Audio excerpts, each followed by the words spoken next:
সাবেক যুব ও ক্রীড়ামন্ত্রী নাজমুল হাসান পাপনের পদত্যাগের পর বিসিবির সভাপতির দায়িত্ব নেন ফারুক আহমেদ।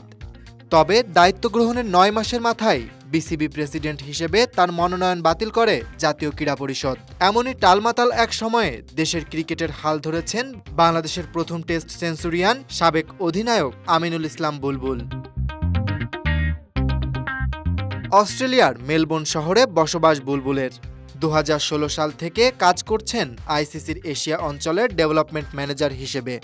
আইসিসির দায়িত্বের কারণে নিয়মিত থাকতে হয় দেশের বাইরে, ফলে দেশীয় গণমাধ্যমে খুব একটা দেখা যেত না তাকে, যে কারণে নতুন প্রজন্মের কাছে অনেকটাই অচেনা সাবেক এই অধিনায়ক। ২০০৪ সালে খেলা ছেড়ে দিয়েও ক্রিকেট ছাড়েননি বুলবুল। ক্রিকেট কোচিংকে পেশা হিসেবে বেছে নিয়েছিলেন তিনি। আর কোচের দায়িত্ব নিয়ে প্রিমিয়ার লিগে আবাহনীকে চ্যাম্পিয়নও করেছিলেন এই ক্রিকেটার। অস্ট্রেলিয়ার সঙ্গে তার সংযোগটা অবশ্য অনেক পুরনো।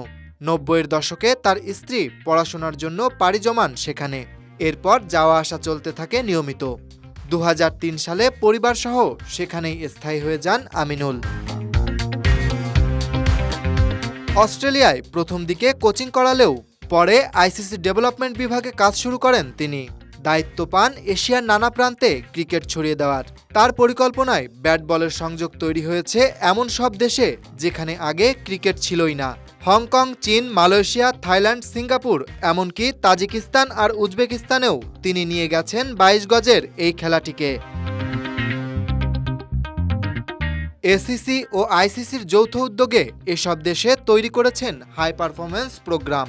কোচদের সঙ্গে বসে বুঝে নিয়েছেন কোন পরিকল্পনা কোথায় কতটা কাজে এসেছে। আন্তর্জাতিক ক্রিকেটের অবকাঠামো গড়ে তোলায় অভিজ্ঞ এই মানুষটিই এবার হাল ধরেছেন দেশের ক্রিকেটের। আন্তর্জাতিক অঙ্গনে তার অভিজ্ঞতা এবার দেশের ক্রিকেটে কতটা কাজে লাগে সেটাই এখন দেখার বিষয়। Dhaka express news desk.